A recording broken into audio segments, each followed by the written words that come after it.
एक जरूरी मसला आप लोग जरूर सुने। अगर कोई चीज अगर हमें रास्ते में मिल जाता है तो उसको क्या करना चाहिए।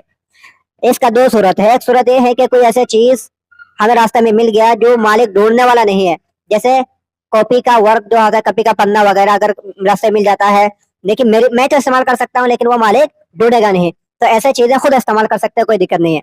दूसरा कि मालिक जिससे खो गया है वो ढूंढ सकता है कोई महंगा चीज, बहुत सारी, जैसे घड़ी, जैसे मोबाइल, ये सारी चीज ढूंढ सकता है, तो वो मालिक तक पहुंचाने की कोशिश करे। अगर आप वो चीज मालिक तक नहीं पहुंचा सकते तो उसके आवाज में आप उनके तरफ से सदका कर दे।